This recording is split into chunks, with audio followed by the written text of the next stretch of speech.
večer, vážení přátelé, příznivci francouzské literatury. Je mou povinností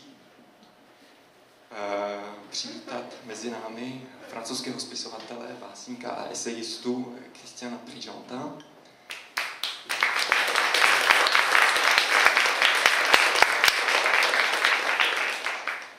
Který k nám přijel až z daleké Bretaně, což potěší některé z vás, přesněji řečeno z města Saint-Brieuc, a který nám přečte 3 úryvky ze svých knih. Jedna z těch knih se jmenuje Grand-mère Quéquette, což by se dalo přeložit jako Babička Pindia, z roku 2003. A druhý úryvek bude z taktéž prozaické knihy Demain je meurs, což by se dalo přeložit jako Zítra umírám. Předávám slovo.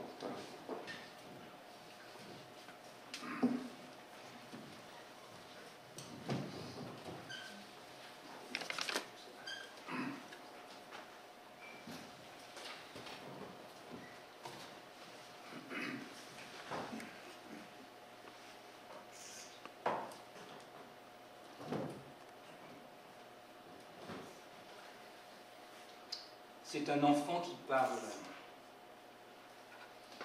Moi, je crains le jard qui a de l'appétit pour mes petits mollets. Je crains le cheval car ses dents sont grandes et son sabot dur. Je crains la vache pas trop pour la corne ni la bousculade, mais pour dérapage le cul dans la bouse. Je crains le bouc à cause qu'il pue et que sa corne est plus pointue. Je crains le mouton en blason de corporation pour la boucherie porteuse de fanion avec croix de gueule. Ça évoque des goulis sanglants, et de boucherie je crains le congrès pour rire en église de Sainte-Merci. Je crains le mouton même au naturel, si son front est bas et son pensée court, il a des tendances, genre bulldozer, à foncer dans tout qui bouge, dont moi. Je crains le chien-chien au penchant servile, il a bien du vice et du gros rotor en hypocrisie. Je crains chauve-souris pour mes épis, je crains, je l'ai dit, la hyène qui trotte et croque dans mes nuits. Je crains le griffon le soir sur le blason municipal, même diffamé par les cahiers, même morné par les années, même démembré par la lézarde.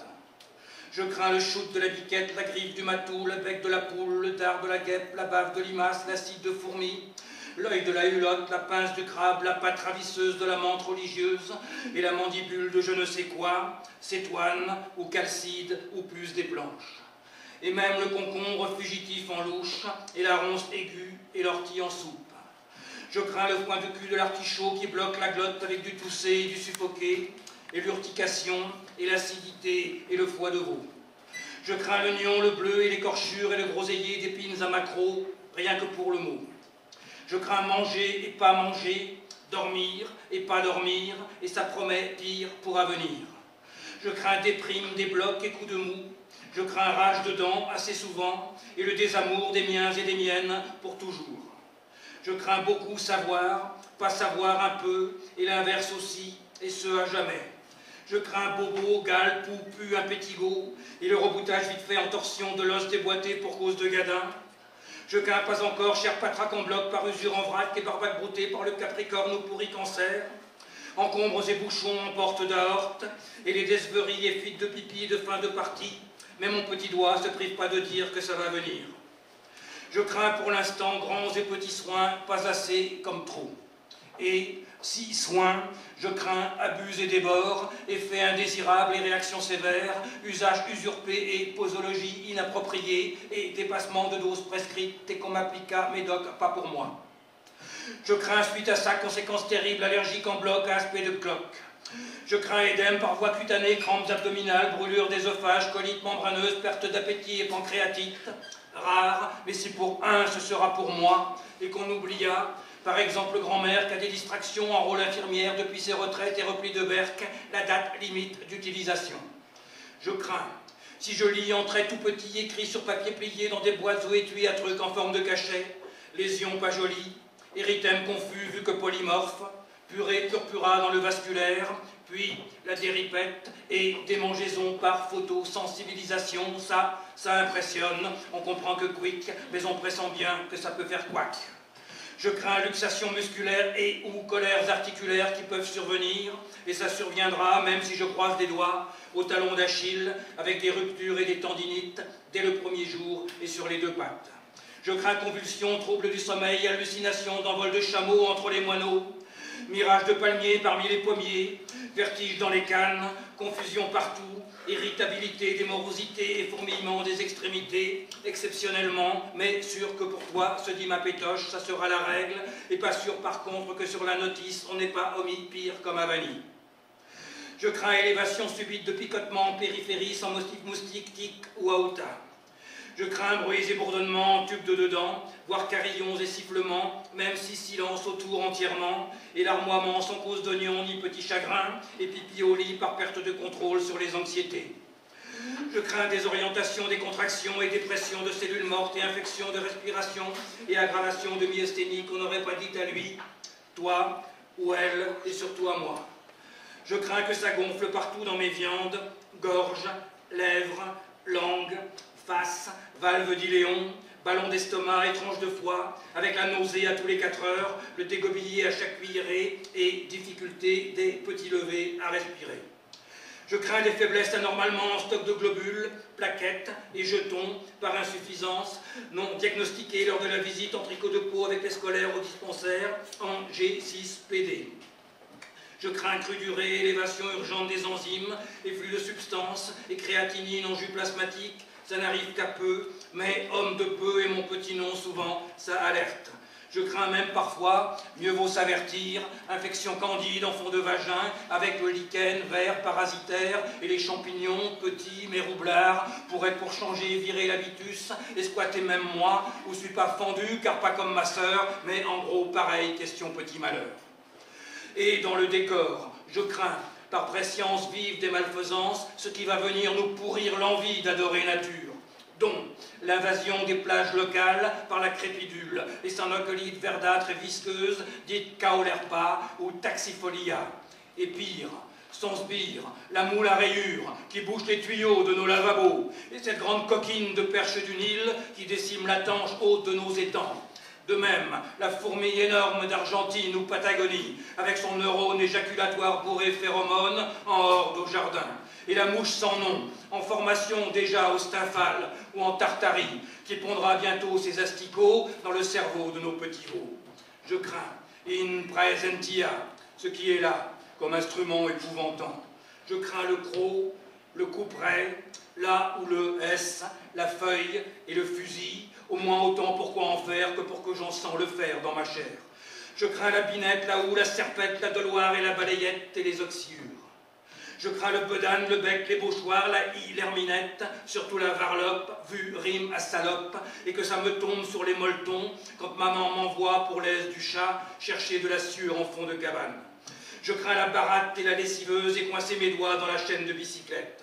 Je crains plus encore le glapi des dames et la grogne des hommes et leur propension à jouer de la pogne et l'instinct soudard suite au pinard. Je crains Jean Selton, qui a des pulsions torgnoles et bastons après les bolets et de la poussée de rouste au lardon. Je crains Tata Julou, qui a toujours mal partout. Terme Mayadagose, dit à ce propos grand-mère en celtique, égale qui gémit sans cesse, va jusqu'à pas d'âge. Je la crains beaucoup, et pour très longtemps. Vraie vache, en rapport sur tout un cartade, et la vacherie, ça vous tient la tête en éveil à tout.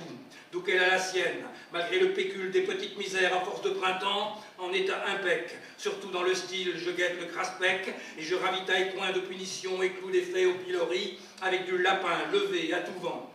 Et même, au dit lapin, confie en douceur dans des puanteurs pipi et sucrés de fond de clapier. Moi, dans mes terreurs d'enfant du banal, j'adresse cette prière. Ne me menace pas, lapin, à l'œil de côté. N'amasse pas, pâle tes crottes en motte pour ma face. Ne crie pas ton énorme cri de gorée qu'on saigne. Ne mords pas au sang la lapine en rute. Ne la quitte pas nerveusement. ne tombe pas en arrière comme mort après l'union. Règne, simplement dans l'ombre en douceur, tapis de douceur, fourreau de douceur, poil de la douceur de ta longue, lente, imparable peur. Que ça me rappelle que j'ai peur aussi, et plus nu, plus pâle, plus criant encore dans le clapier clos de mon corps. Au loin, les enfants, de même acabis que moi, vus en gros, partagent des jeux d'enfants qui font semblant de faire comme les grands.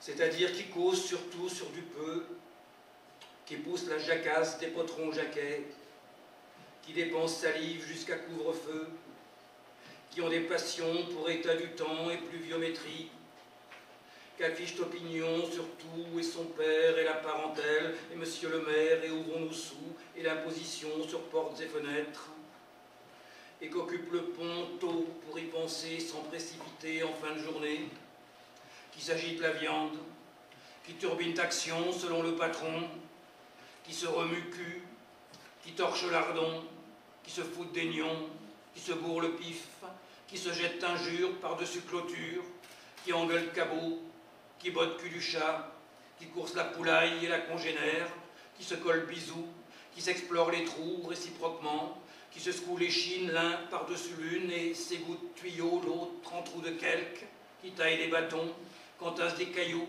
qui berouette du bois, qui compte la picaille, qui échange monnaie contre épicerie, qui troque du truc contre du bidule, qui se gratte les croûtes, qui titille bobo, qui se cure les choses, qui fatigue salade, qui bute la patate, qui crame mauvaise herbe, qui débite la bûche, qui huile bécane, qui rince la chopine, qui gratte huisserie et ferronnerie, qui repeigne la grille et lessive plafond, qui menuise cabane, qui vidange gobe, qui balaye caveau, qui astique des pots, qui bricole truc-muche, qu'alaise du tube, qu'abrasse de la tôle, qui ponce du machin, qui rabote du bins, qui démerde de frites, qui détroue chaussettes, qui tricote du pull, qui branche radio pour du cogito, de refrains idiots, qui greffe journal de ronde café sur toile cirée, avec attention à balle des pompiers, résultat tiercé, classement de foot et avis d'obsèques, puis suce leurs dents avec les yeux blancs, et bave dans les queuelles en comptant les mouches, pour avoir moins peur de la grande torpeur. J'écoute grand-mère, je recrains à mort. Je crains qu'on me gave, à cause de lenteur limite volontaire à sortir d'enfance, et d'obstination en format minable, question centimètre, d'hormones de croissance trouvées à Prisu avec du venin dedans de bêtes mortes. Je crains, je l'ai lu en douce, en dico d'épouvantement scientifiquement, de finir pour ça poupée ramollo ou marotte chiffon sur un matelas top, avec des poulies, et que croqueville ma main sur du rien, et que peu à peu ma couenne vire au bleu ou au violet moche, et que mon parfum fasse fuir même le chien, et que ma paupière jamais plus ne ferme malgré les collyres, pour que je voie moi en délabrement sans digression, et qu'on prenne mes fesses pour tartines de miel, sans succès notable contre les peluches de peau en jus de pu, et que chaque jour de plus en plus vite soit un jour de moins. Je ne confie rien de ça à grand-mère. Je sais qu'elle dira que j'exagère, ou que je noircis en anticipé sur du corps pas sûr, voire des fantaisies de futurologie. Qui vivra verra. Grand-mère sans doute pas. Mais moi qui ai du chant, ou frère, ou copain, classe 45 et des environs, ça nous pend sûrement pas loin sur après. Et question menu et gastronomie, c'est plus droit à rien en vision de loin de tout qui fut bon par où ça passa. Du gros pain pourri et du grain semou dans les officines d'intranquillité. Car on va manger quoi bientôt, désormais jusqu'à dorénavant? Du serpent piteux, du sautillé de kangourou, du merlan d'autruche, de la matelote de pelote de chat, de la gamette de boucan confiote, des boulettes de rat au sperme de chameau greffées sur le dos, des séquences de gras de génome en croûte, du sang de navet bio, chair, avec la terre, du clone club de bouillon cube en pack, du cyberlipide en cône à lécher ou collé en patch, émulsion de nouilles d'hyperprotéines en gel intensif, du sac de cadavrés d'humanidés lyophilisés, des petites pilules d'os recomposées, du code barre en barre, des sucrètes de générique, du numérisé de surnuméraire en intraveineuse, des gélules d'enzymes de chenille à la vanille, du sel de nitrate en crotte en cachou ou en berlingot,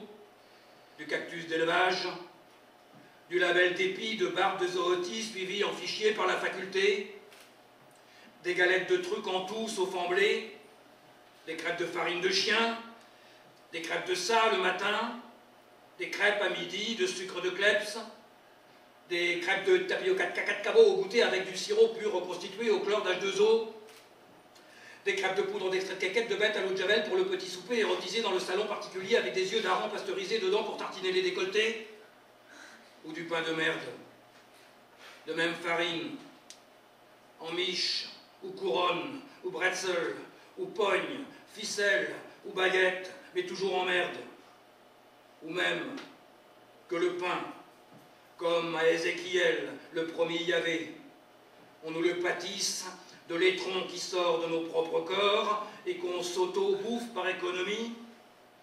Voilà des questions, mais nul ne répond.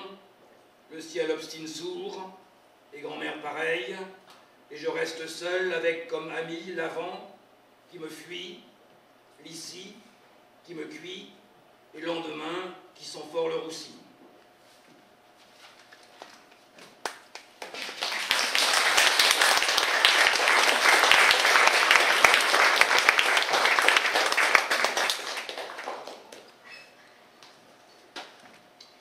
Pour le deuxième fragment que je vais lire, je vais devoir donner quelques mots d'explication que j'avais demandé que l'on traduise. D'abord, c'est un passage dialogué que je lirai à deux voix avec la comédienne Wanda Beneš, qui est ici. K tomu druhému textu, který vám teďka přečtu, musím něco vysvětlit. Ten text budu číst, nebo budeme číst dva, tady s přítomnou Vendou Benešovou. C'est un extrait d'une sorte de roman qui s'intitule Demain je meurs. Je to takový román, který nese titul Zítra umírám. Et dans le passage que nous allons lire, la situation est la suivante. C'est un fils, un jeune garçon d'environ 15 ans, qui demande à son père ce qu'il serait bien qu'il lise et aussi ce qu'il vaut mieux qu'il ne lise pas. Nous sommes dans les années 1960, disons. Je to rozhovor mezi otcem a synem. Synovi je zhruba 15 let a syn chce po otci, aby mu řekl, co má číst a co číst nemá.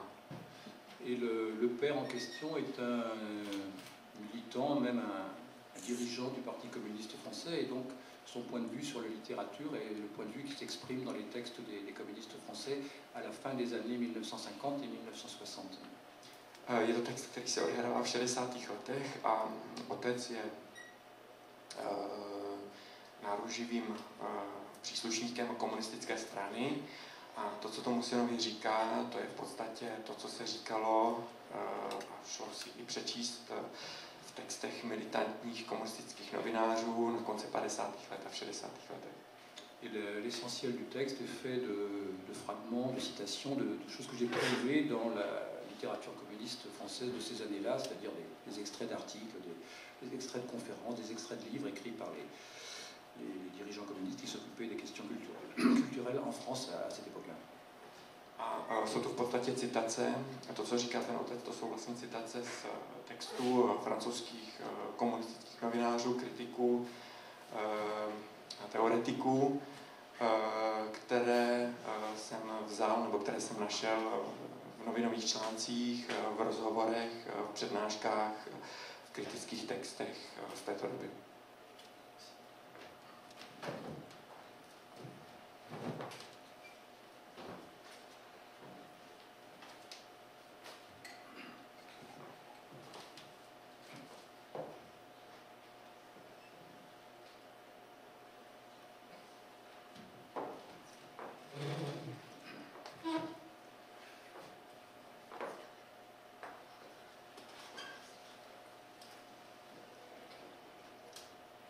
Une leçon texto verbatim de littérature en 1960.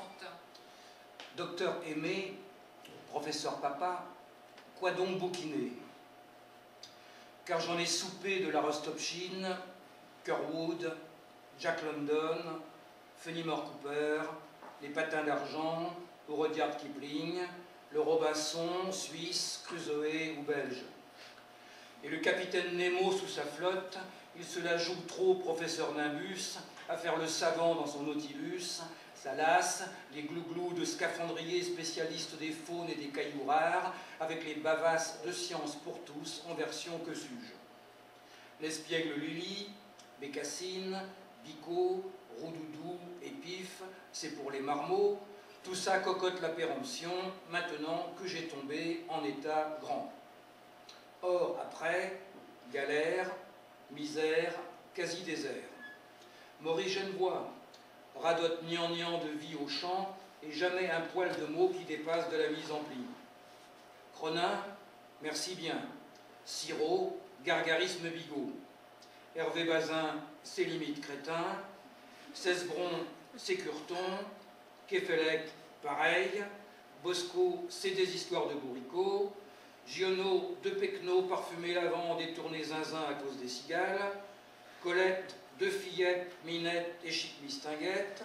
Pierre Benoît, c'est des Atlantides à la coque de noix et du lubrique kitsch. Agatha Christie, sapu naphtaline et vieille dentelle plus que l'arsenic. Syntex, on périt, d'équipage, d'ennui, entre zinc en tôle et morale en toque. Anatole France, ça sent carrément rance. Zola, j'ai donné, ça m'a informé sur les misères du populaire, mais ça m'a graissé au graillon la tête et mis du pâteux dans l'effort hostile. Bref, j'ai lu tout ça, c'était total triste. La chair, elle fatigue à pas exulter sous l'aiguillon de la pensée, j'en somnole encore, et les grands classiques, ça bassine un peu à fleurer vieillot en morceaux choisis dans le manuel La Garde des Bichards, avec les notules pour handicapés de l'intellection et les questions pédago-bidons. Lis les maîtres de joie, pas les professeurs de mélancolie, les valets du spleen, les sbires du néant, les qui voient tout noir, les pros du sarcasme, les mous dépressifs, les cons du dégoût pour les jolies choses simples de la vie, Mozart, Venise, tout ça et le reste, les petits ortolans à la sauce caillou et l'amour normal chez les gens pareils. Vois frémir partout, sensibilité, élan, la lumière. Joie, fidélisée et de clair futur, étincelle divine, car vie c'est divin. La vie on en jouit, jardin d'Épicure. Anatole France, tu craches dessus. Mais il y régnait, dans ce jardin-là, ratissé au poil par le pur parler de France éternelle. Ça l'empêchait pas d'avoir du penchant en peignoir velours et toque de lapin pour le socialisme. Tu médis de Saint-Exupéry, mais aux hommes ensemble et main dans la main, il montre la voie radieuse des étoiles. Ses livres, cet exemple de victoire partout sur les dragons noirs. Je m'en souviendrai. Ça élèvera mon âme, qui est basse. L'âme, laisse pas dire ce mot. Vapeur, pamoison, écran de fumée. C'est de l'intérêt déguisé en flou de contours d'idées pour poudrer les yeux et qu'il ne voit pas la réalité. Qui en cause, il ment. C'est que pommade de charlatan sur la viande du monde pour qu'ils ne comprennent pas d'où ça vient qu'ils douillent. Élève ta conscience. Demande à ta vie de quoi elle souffre et vois ce qui souffre autour en plus vache. Pour ça, lis Barbus, Guillou, André Stille. Trempe un peu l'acier avec Ostrovsky. Regarde Ehrenbourg chanter la tempête qui refait le monde. Lis Simonov et Cholorov, qui n'est pas pygmée près de ces géants. Donne à la souffrance de quoi réchauffer en ragaillardie, préfère qui évoque santé populaire, besoin de bonheur et fraternité. Là est vérité. Et c'est ça la tâche des qui font des livres. Jopine, tu dis juste. Mais si fait grand moche partout alentour, dans la société comme dans le moral en particulier. sans compter bobo par des anicroches ou des écorchures. Si les mots déboulent tant par-dessus que par-dessous, tant de dedans que du dehors, et pleuvent sur nous très fort. Le mal doit sans cesse être mis au bien par tous les moyens. Rien pour la pleurniche sur les abanis, rien pour la patauge en bout d'abjection, rien qui tout mourront, comme si rien à faire en acte et pensée pour mouronner moins. Fais-toi sourd et muet de ce côté-là et ferme la trappe, sans quoi ça t'inonde et tu noies dedans.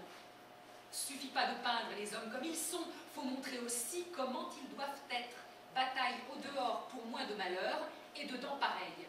Tout pour que ça fasse du bien où ça passe, en toi comme partout. Mais si tout est flou, si rien que chaos partout, si vraie sensation c'est en gros brouillard, foutoir, pneu qui fuit, si vérité est la conscience de ça, si on veut le dire puisque vérité, si ce que je lis ne dit rien de ça, si ça parle jamais que comme tout le monde, qui ne parle jamais que comme son voisin, ça abétit pas, ça décolore rien, ça nous soumet pas à du radoter, ça fait pas qu'on dit jamais rien de soi et du monde en soi, pour soi, devant soi, en vrai, en exact, en parler vivant.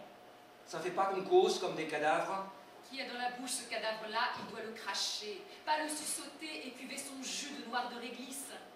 Qui écrit en joie et veut avenir des ennuagés, il doit éclaircir, éclairer, montrer et ouvrir le ciel. Démobiliser force et enthousiasme pour des faux problèmes et se délecter d'un monde sans futur, c'est crime, c'est péché. L'énergie qui pense, c'est pour transformer, pas pour ruminer la pâtée qu'elle a à puer partout sans rien dire en net. Jamais se tenir à l'écart du peuple, Staline l'a écrit. Le servir sans peur, ni distraction, ni traficotage avec des lubies de pas comme Kidam ou d'aigle en surplomb qui s'astique la plume en faisant sa crotte sur la basse-cour. Affronter les hommes, pas dans les salons, mais dans les usines, ateliers, MJC, foyers, même fêtes des pompiers, goûter des vieux et soirées dansantes en salle polyvalente. Donc, faire simple et clair, et réconcilier l'homme avec son père, sa mère, la terre, soi, les camarades. Aimer les humains, charnels et vivants, épanouis, conscients, et s'enraciner dans cet amour-là, et pousser chanson que pousser par ça. Raison froide et cœur vaillant, et en avant. Certes, tu dis vrai, du moins certainement. Moi, j'aime bien Rimbaud. J'y comprends que quick, mais ça nous m'étripe et exalte ma tête. Je ne dois pas lire ça? Nihiliste obscur, dépravation cérébrale, humeur colérique et rage d'impuissance. Dernier petit paix d'une culture morte, même lui le savait. Tout ça au panier après la Commune, rassure, il l'a dit. Et adieu l'Europe des coupeurs de tif en 96. C'est classé, fini, on est revenu. Et c'est Renaissance, à parler limpide, langage en direct, comme au coin des rues. Couleur bleu de France, poésie utile pour rythmer l'action, lit Aragon, lit Paul Éluard, lit Jean Marcenac, Segers, Dobzhinsky, Irmet, Neruda. Sans doute, sans doute. J'ai mis mon azo dans un gros bouquin, pas pu aller loin, mais ça en disait un bout sur la vie, mais ta vie, en genre compliqué et pas bien ponctué, comme elle l'est de fait. C'était de James Joyce, Ulysse, je crois bien. Fumier pornographe, ruminé salace d'une époque tarée, touche pipi et touille caca, sa grouille de verre. Radek l'a écrit, Jdanov a souscrit. C'est ainsi, de fait. Cependant, Kafka, on m'a dit de ça que c'était au poil, même si ça remonte que peu le moral. Production frelatée, socialement nocif, nul en politique, morbide, décadent, complet au désastre. Vois l'homme que perdu, soumis, désespéré, bon à brûler. Oui, tu dis fort vrai. Mais le truc énorme, avec la syntaxe qui n'en finit pas, et du démêlé avec la mémoire. L'œuvre de Marcel Proust. Rien qu'un chien galeux qui lèche ses plaies. Raffinage de merde.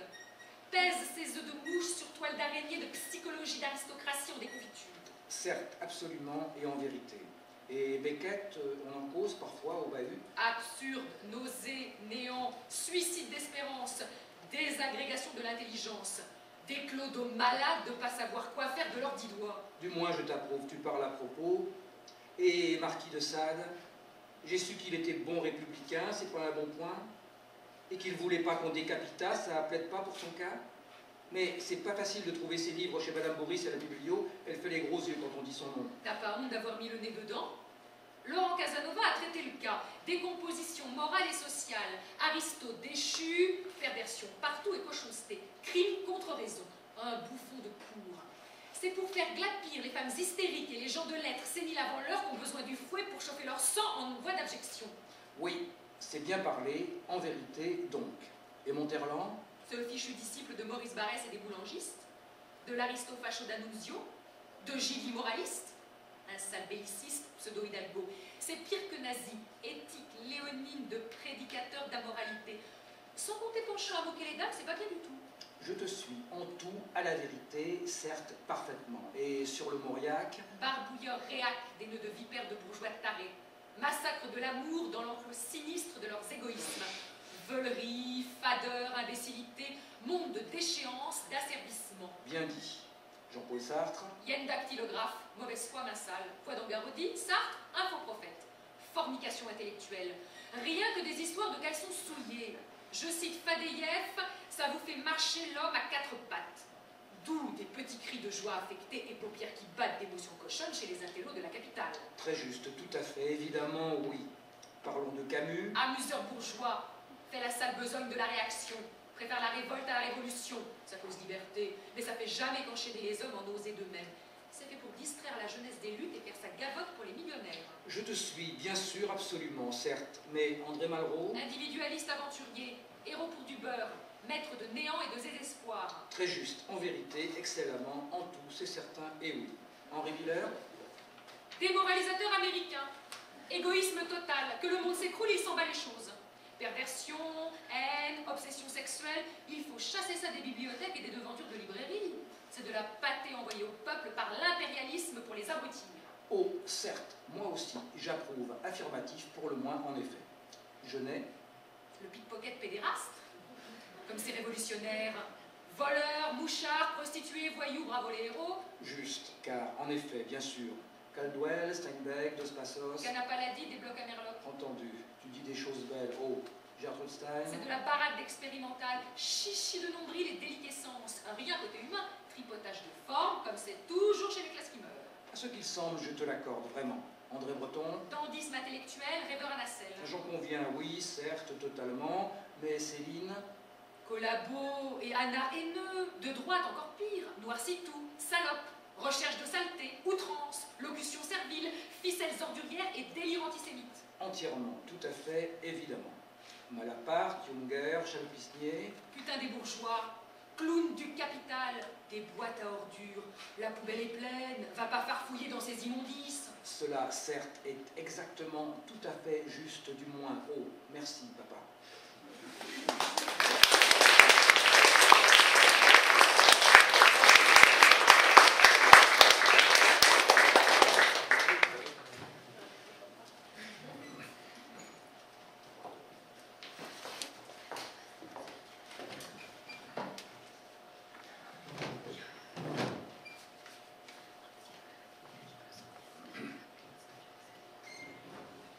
Adieu.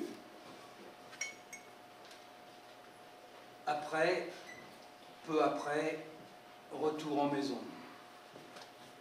Tu prendras béret entre des chapeaux. Tu prendras patin dans le vestibule où carreau est froid. Silence partout, sauf tic-tac pendule où on a tordu le cou du coucou pour qu'il coucoute plus. Tu auras main moite quand la poseras contre le chambranle. Et ça sera mou dans tes jambes aussi.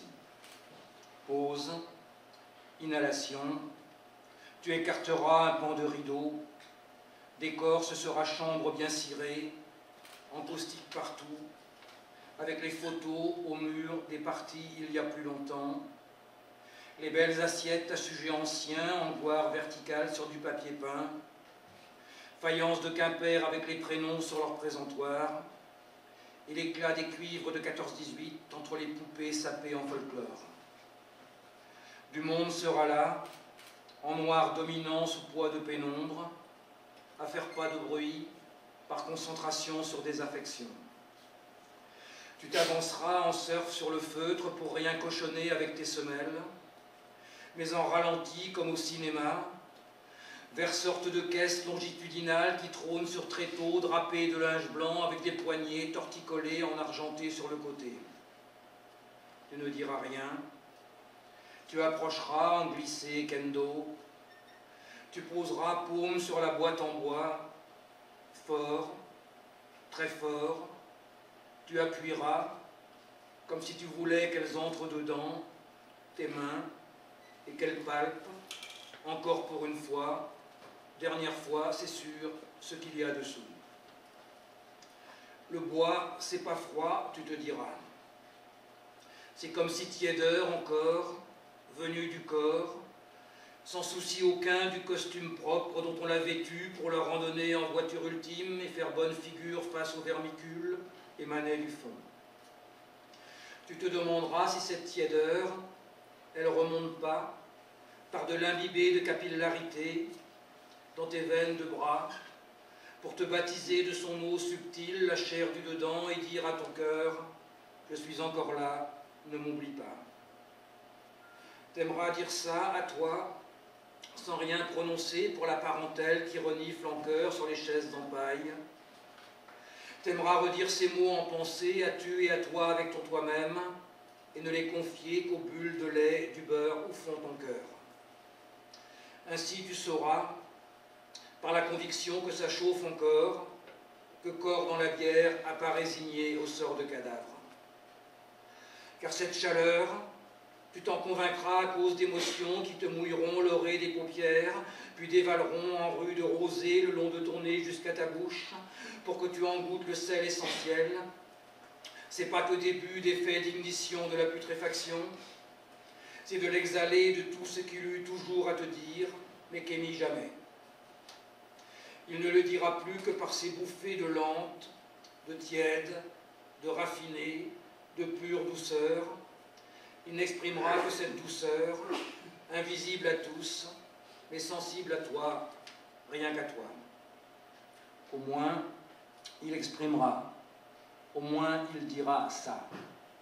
Et qu'il te le dise, même que par ce souffle en manque de mots, même par ce fumet de nulles syllabes, ça lavera tout, tout sera béni. Tu te pencheras, tu malaxeras le vernis de caisse comme si c'était chair que tu caressais, voire pétrissais, et tu auras faim de cette chair ou mordre.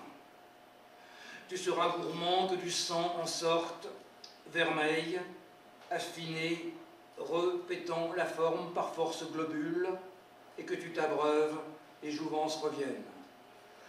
Et tu resteras collé par la sueur qui te oint les mains d'un onguent d'amour, à cet exsudat de restes de vie qui filtre en sirop distillé léger à travers la planche, mais sans fuir dessous et mouillé parquet, tu l'as vérifié. Même s'il ne filtrera pas en vraie matière, il aura filtré au moins en idée.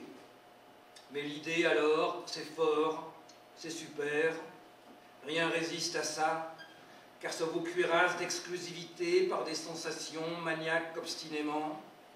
Elle trempe l'hormone, elle blinde le cortex, elle tanne tout cuir, elle martèle en fer le casque de conscience, elle détourne toute l'âme ornée de reflets venus d'extérieur, tout épais de goût pour vivre en matière. Et même elle se rit des aiguillons d'envie et comble les creux de petits besoins, de choses à manger de bon dans l'instant. Et même, elle nargue gênes et repentirs des incomplétudes en rubrique luxure au reste du désir pour excursion dans la verdure, et le monde autour, les temps, totalement, c'est rien qu'atonie, ça s'effacera dans du gris complet d'insapidité. Puis tu colleras lèvres sur le bois. Là, tu sentiras que ce sera froid, quand même, un peu froid. Quoique bien moins froid que les murs autour et la tapisserie à fleurs de glaçons confite en frimas dans de l'éloigné mal discerné. C'est pas baisant ça, béco d'amoureuse que tu baiseras, ni ce qu'il enfièvre la bouche que tu baises. Et c'est ni salive lascive, ni le vernis rose de ces gencives que tu lècheras, et dont jus serait ambroisie pour toi, ou extrait nectar, ou cet hydromel local de chouchen, mais c'est pas si sûr, car c'est pas si loin. Et si bec de toi approche du couvercle, tout près, à toucher, le nez, c'est pareil. que sentiras-tu? L'âcre du vernis, le frais, lisse de l'enduit, un peu de boisé encore, résiné, camphré, avec immixtion dans la sensation de restes d'odeur de petites pinèdes, ici des bruyères au pique-nique jadis, et riz et jeux de ballon, et la confection de colliers maison avec les aiguilles, et les spots soleil tombés du branchage, le trou blanc de l'astre à l'apex de voûte sur du lambeau bleu, et lui, en Marcel, spartiate, et les mollets blancs sous short de sortie, à piocher bouquin pour être pas là tout en y étant. Oui, oui, mais pas seulement, car tu sentiras ce que veut sentir. Plus, tu sentiras, si tu le veux fort, rien d'autre que ça. Et ce que voudra qui te monte en onde de genre capiteux au fond du naseau, pour que tête te tombe tellement c'est bon. C'est pas le parfum de ces nostalgies ensédimentées dans tes intérieurs qui rappliquent de loin par télescopage avec de l'effluve dans le maintenant. Non. Ce que tu aimeras, car c'est ton vouloir, ce n'est pas non plus la fragrance chimique des couches qu'on passa au poil de pinceau sur le sarcophage, pour que de brillant fasse qu'on pense pas à ce qui brille plus du tout en dedans. C'est pas du tout. Ambiance fraîcheur verte de menthe vivifiante, ou effet sucré de parme lavande, que mère trappe par bombe efficace dans l'air du repos, sur cercle d'humains en veillée de deuil, pour que ça pue pas les corps des vivants, par bouffée chaleur et renvoi de bouffe, ou les flatulences à cause d'impatience, et de l'ankylose dans le cul qui stagne autour du défunt. C'est pas davantage des fumigations de bâtons d'encens que Tata Cathy, confite en séchal, aura piqueté en gerbes de fétu ou bouquet de fils de fer dans des boules de terre, pour que les puissances frétillent du karma et daignent veiller, par expansion de ces âcretés de fond de bénitier qui nous piquent le nez et nourrissent nos ais, sur qui peut plus rien. Non, non, non. Ce que tu voudras, Ibinung, sentir, c'est l'ultime odeur du corps de ton père, en claustration dans son véhicule vers où ça sent plus, au moins pour nos nez. Ce qu'il sentira, c'est pas la rose, comme on dit souvent par des insolences de trivialité. C'est pas le remule de ces basses fosses où on dit qu'il va, par incompétence en idéalité. C'est pas cocoté de fond de clapier au miel de pissa de cheval en stalle. C'est pas foire bovine qu'emmerde de plantain au long des sentiers. C'est pas fromageux de pieds pas lavés ni la pourriture des tiges qui résignent au sort du liquide en cul de potiche. C'est pas la cité aux dégobillés qu'effluvent des camions de joutes tournevaches livreurs de carcasses pour faire des farines chez les kerbéliques et carisseurs de père en fils. C'est pas pipi dans les habits par de l'oublié de petites lessives ou l'incontinence par des défaillances du muscle aux valvules. C'est pas schlingue de gangrène, pas putrédité de charogne de bête avec le vautour en goberge dessus, pas osen nasale ni fétox ex oré. C'est pas pu de plaies moisies sous l'évier, roulant de poubelles fumées de gadou, ni de sédiments de poiscaille fondus au jus de gasoil dans des glues de vase à marée basse. C'est rien qui pue ça. C'est même rien qui pue. Ce qu'il sentira, le corps, celui que tu toucheras à travers le bois, celui que tu baiseras à travers la planche, celui que tu flaireras à travers les couches de la peinturlure, ce sera l'essence de lui-même en gloire dans ta volonté. Ce sera parfum de vraie perfection pour tes adorations. Sans quoi, à quoi bon? Sans quoi, c'est trop dur. Sans quoi, tire l'échelle et file au clapier, transire sur tes crottes. Je vous remercie.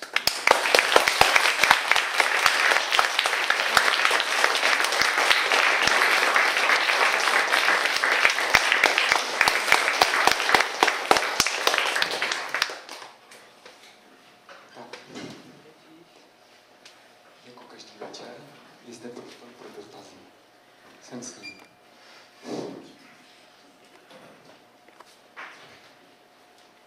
Merci beaucoup. Bonsoir. Chci se zeptat na vztah pana autora k moravskému národu, na to, jestli píše bretaňský, a taky na stereotypy, které vládnou v Británii o Francouzích a obráceně. Děkuji. Bych se jenom zeptal, kolik to bylo otázek. Donc, il y a 3 questions. La première question, quel est votre rapport à la nation noire, au peuple noir? nation. Il tient au mot nation. A priori aucune, parce que ce ne sont pas des questions qui ont joué le moindre rôle pour moi dans le travail que j'ai mené. Donc, ni du point de vue du sujet et de la thématique, ni du point de vue des questions linguistiques, je ne vois que ce soit à dire sur ce point-là. Můj vztah není žádný, protože to jsou věci, které mě vůbec nezajímají, které se vůbec nepromítají do jazyka, do tematiky, které prostě ve své poezii vůbec nereflektují, takže můj vztah není žádný, vůbec nic mi to neříká.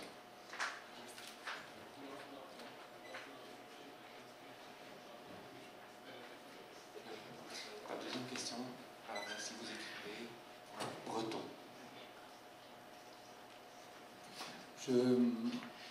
Je ne saurais écrire en breton pour la raison que je ne parle pas, je ne connais pas cette langue, mais et que je n'ai pas de quelque manière que ce soit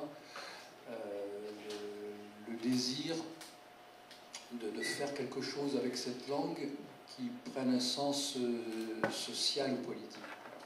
Par contre, il y a une chose qui est importante pour moi, vous me dites si c'est trop long.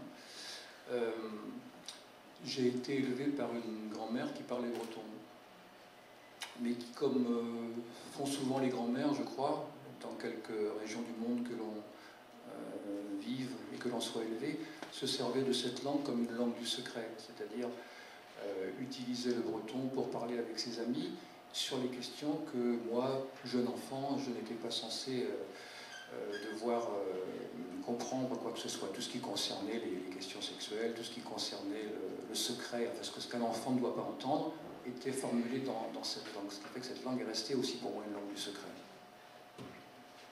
Bretonštině nepíšu, protože ten motiv je naprosto jednoduchý, protože tady ten jazyk vůbec neovládám a ani nemám chuť tím jazykem psát, protože v dnešní době fakt, že člověk píše v tomto jazyce, má určitou politickou a sociální výpovědní hodnotu. Nicméně byl jsem vychováván babičkou, která hovořila bretonsky a která ten jazyk používala jako něco, co jí umožňovalo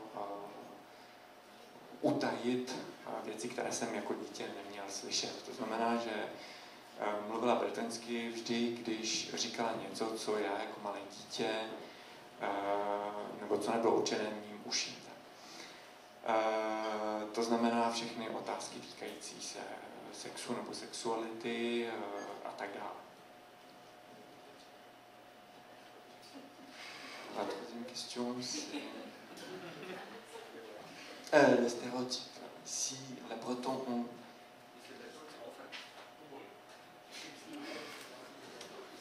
Donc s'il y a des stéréotypes, des clichés, et ce que pensent les Bretons des Français et vice-versa.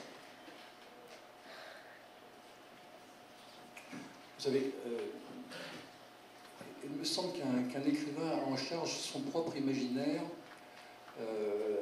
sa propre difficulté avec sa langue, avec ce que cette langue lui permet de représenter à peu près justement de l'expérience qu'il fait de la vie, des choses et du monde en général. Ce dont il est responsable, s'il est responsable de quelque chose, c'est de la justesse, de l'exactitude de ce rendu de l'intimité de son expérience. Je veux dire par là qu'il n'a pas, c'est mon point de vue, il n'est pas en charge de questions aussi vastes que celles de la langue française, de la langue bretonne, de ce qui ferait que ces langues s'affrontent socialement et les enjeux politiques qui sont liés à cet affrontement. Takže podle mě básník je člověk, který má určitou představivost a nese zodpovědnost za to, že tady tu svoji představivost nějakým způsobem ukáže. Takže se vůbec nezabývá, nebo já se nezabývám tak širokými otázkami, jako je vztah mezi těmito dvěma jazyky. To se vůbec nestarám.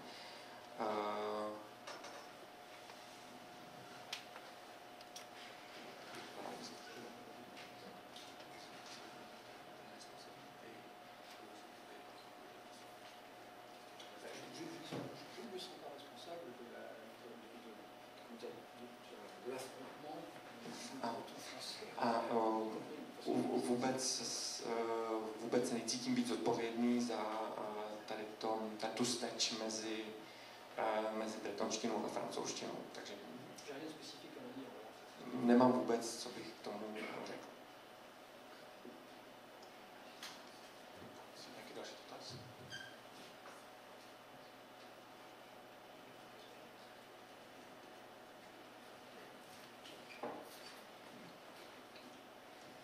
Bonjour. Laquelle est votre perspective préférée? Est-ce que c'est le point de vue d'un enfant, d'un jeune homme, d'un homme âgé? Jaká je vaše oblíbená perspektiva? Jestli je to perspektiva dítěte, mladíka nebo spíš starého muže?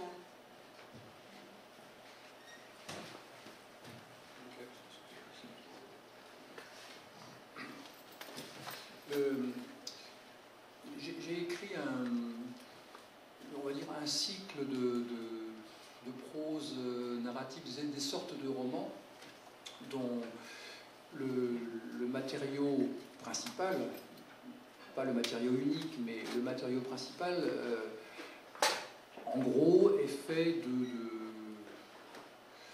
souvenirs de l'enfance et de l'adolescence.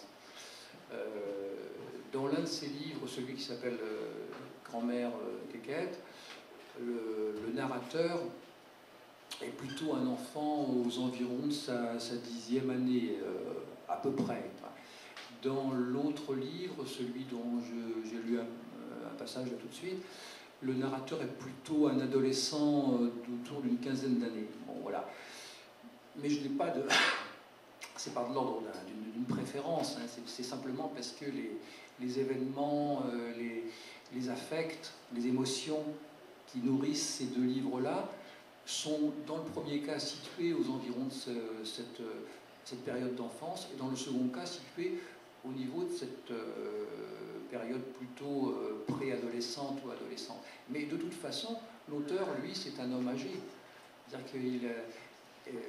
comment dire, celui qui parle dans ces livres-là, est à la fois l'homme âgé qui écrit ces livres, qui les pense, et donc il assume ces points de vue-là, le point de vue de cette pensée d'un homme adulte, voire âgé, mais en même temps, bon, il essaie de faire revenir dans le faisceau d'émotions du livre des émotions qui viennent de l'enfance, qui viennent de l'adolescence, etc. Ve svých prozaických knihách samozřejmě čerpám inspiraci z dětství, čerpám tady z toho období. Ty první úryvky byly z knihy Grand-mère Quéquette, kde vypravěč je zhruba tedy člověk, kterému je asi 10 let, to znamená, je to v období dětství. V tom posledním úryvku to byl vypravěč, který je už dospívající muž, nebo který začíná dospívat tak okolo 15. 16. roku. Nicméně, to znamená, tyto dvě vypravěčské perspektivy jsou vlastně tedy v dětství, ale člověk, který za nimi hovoří, je samozřejmě starý muž, jsem to tedy já, nebo starší muž.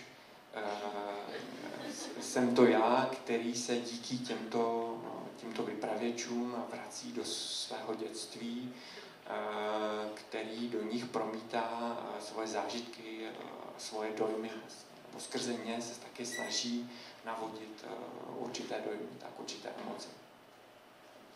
Ale samozřejmě vždycky tam je jsem to já, starší muž.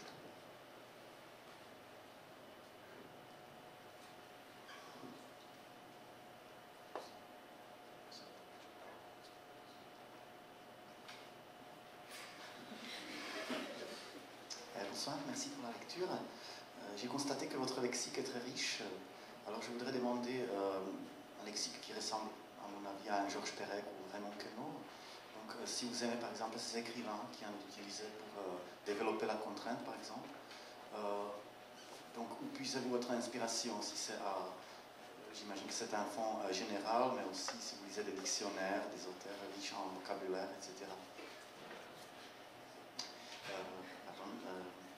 Takže máte velice bohatý slovník, jak bylo vidět v některých těch básních, tak se chci zeptat, jestli jste se inspiroval například autory jako Georges Perec nebo Raymond Queneau, kteří také v rámci takových těch omezení slovních museli mít velice bohatý slovník, a případně kromě takového všeobecného základu, jestli například pan Prigent čte slovníky nebo nějaké další odborné publikace.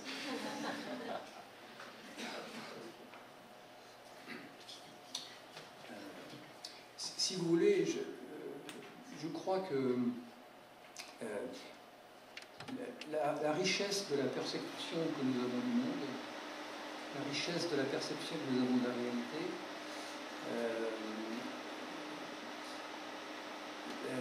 la richesse complexe, vivante, des sensations que le monde produit sur nous, est directement fonction de la capacité que nous avons de poser sur le monde des mots. Plus nous disposons de mots pour nommer le monde, plus nous faisons surgir un monde riche, vivant et complexe. C'est mon point de vue. To znamená, abychom mohli ukázat bohatství našeho vnímání světa a dojmů tady z toho světa, tak samozřejmě potřebujeme spoustu názvů, spoustu slov. A čím víc těch slov máme, tak samozřejmě tím víc jsme schopni ukázat, jak je tento svět bohatý. Ma tendance, par conséquent, par voie de conséquence, enfin, je ne sais pas si c'est une cause ou une conséquence à vrai dire, mais disons, ma tendance c'est d'explorer, d'exploiter la palette la plus riche possible de ce que le langage peut nous offrir comme possibilité, non pas seulement de nommer le monde, mais de faire surgir le monde devant nous. A mým záměrem je snažit se ukázat co nejširší paletu možností, kterými můžeme nejen ukázat tento svět, ale i ukázat la palette la plus riche qui permet non seulement de nommer plus justement le monde, mais de faire surgir un monde plus riche que nous. To znamená nejen popsat existující svět, ale i ukázat, nebo respektive nechat vznikat před námi co nejbohatší svět. Et dans mon travail, mais il n'y a pas d'originalité spéciale là-dedans, hein, dans mon travail, ma jouissance, qui est une jouissance à la fois intellectuelle, sensuelle, cultivée, sauvage, c'est de traverser le champ le plus compliqué, différencié, hétérogène, ambivalent du lexique possible. A pro mě jako pro spisovatele, který u toho má samozřejmě určité požitky, tak mým cílem je, nebo mojí snahou je, aby tyto intelektuální, kulturní, jazykové požitky byly co největší. Z toho já sám tady co nejvíc měl. C'est pour ça que j'aime bien, entre autres choses, passer très vite d'un lexique à un autre, d'un lexique technique par exemple à un lexique philosophique, passer d'un langage argotique trivial à un langage très sophistiqué, très savant, sans transition. Proto taky mám sklon přebíhat z jednoho lexika do druhého, z jedné slovní zásoby do druhé, od technického slovníku k filozofickému, od prostého jazyka k velice promyšlenému, sofistikovanému jazyku. Donc pour répondre à l'aspect plus technique de votre question. Je travaille beaucoup avec des dictionnaires, oui, des dictionnaires d'argot, des dictionnaires de parler populaire, des dictionnaires de dialectes locaux, des dictionnaires techniques, entre autres choses, mais beaucoup, oui. To znamená, abych odpověděl co nejtechničtěji na vaši technickou otázku, tak samozřejmě pracuji se slovníky, s velkým množstvím slovníků, s technickými slovníky, odbornými slovníky, slovníky místních nářečí nebo místních jazyků, argotickými slovníky a tak dále. Puisqu'il y avait cela dans votre question aussi, s'il y a une tradition derrière cela, il y en a une, elle n'est pas très française. La tradition française, s'il y en a une, va plutôt vers la réduction de la palette lexicale, va plutôt vers l'élimination de la diversité. Racine, c'est 800 mots, par exemple. A jestli v té vaší otázce vlastně bylo, nebo ta se týkala i, jestli tam je nějaká tradice. Samozřejmě je tady určitá tradice, ale ta tradice není francouzská, protože ve francouzské literatuře to je spíš opačný postup, který redukuje slovní zásobu, který se snaží vyeliminovat komplikovaná slova, který tíhne k zjednodušení. En France, cette tradition-là, elle a sa ligne historique aussi. Son point d'origine, c'est Rabelais, en fait. Son point d'origine, c'est Rabelais, même si généralement la référence à Rabelais chez les écrivains est plutôt un fantasme qu'une connaissance réelle. Mais enfin bon, Rabelais est la référence obligée, puis après ça court à travers les baroques, les poètes baroques, et puis ça va jusqu'à plus près de nous des écrivains comme Céline, par exemple. A pokud tedy ve francouzské literatuře je nějaká podobná tradice, tak ta tradice samozřejmě sahá až k Rabelaisově, který je takový fantasmatický, nebo v představách současných čtenářů je spíš takový fantasmatický autor, spíš než reálná postava. A od něj samozřejmě to pokračuje dál přes barokní básníky až samozřejmě k Selinovi.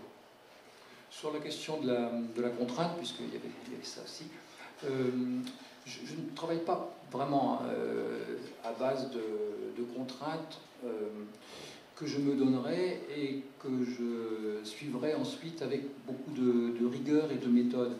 Je ne suis pas du tout du côté des écrivains de Loulipo, par exemple. Je ne suis pas du tout du côté du Pérec, de la disparition. Non, pas du tout. A pokud jde o ta omezení, která ve francouzské literatuře jsou spojována samozřejmě s hnutím Oulipo, tak takováto omezení já si sám sobě nedávám. To znamená omezení, která bych přísně, nebo kterými bych se přísně řídil. To znamená, nic mě vlastně nepojí s autory, jako je Pérec a jeho například Disparition. Mais par contre, puisque vous avez cité ce nom aussi, Raymond Queneau est un écrivain qui a beaucoup compté pour moi, mais c'est pour une autre raison. Hein. C'est plutôt, je crois, à cause du mélange de comique populaire, de trivialité délibérée, assumée, et à côté de cela, de complexité savante de l'œuvre de Queneau. Ale když jste mluvil o Queneauovi, tak samozřejmě tento autor je mě velice blízký, ovšem je to z jiného důvodu, než z toho ulipovského. Je to spíš proto, že v jeho díle se mísí to lidové, to prosté, komické s velice technickým nebo vědeckým jazykem a z toho vzniká potom komický efekt. Tak to je to, co mě vlastně u něj inspiruje. Poslední otázka. Juste une petit ajout. Alors merci pour cette complexité lexicale d'abord, parce qu'il y a très peu d'auteurs qui écrivent comme ça. J'ai l'impression qu'il y a récemment des auteurs, même en poésie littérature tchèque, en française, ce qui ressemble à la méthode assimile, donc on se suffit avec 1000 mots, c'est tout. Donc j'aime beaucoup les romans complexes. Et en pensant, vous avez donc développé cette idée de Queneau. J'ai pensé notamment à ces poésies telles que Courir les rues, Battre les flots, Chien à la mandoline, où exactement, comme vous dites, c'est de la poésie à la fois populaire mais aussi technique. J'ai pensé à votre poésie comme ça aussi, comme tu as essayé d'être plus complexe que la moyenne. Donc merci pour ça. Takže já bych chtěl poděkovat za tu jazykovou složitost nebo bohatost. A u Queneau jsem tedy zejména chtěl vyzdvihnout jeho básnické dílo, které není tak známé a kde se právě vysvětluje to lidové a technické a případně některé složité otázky lidské existence. Takže tomu doplním.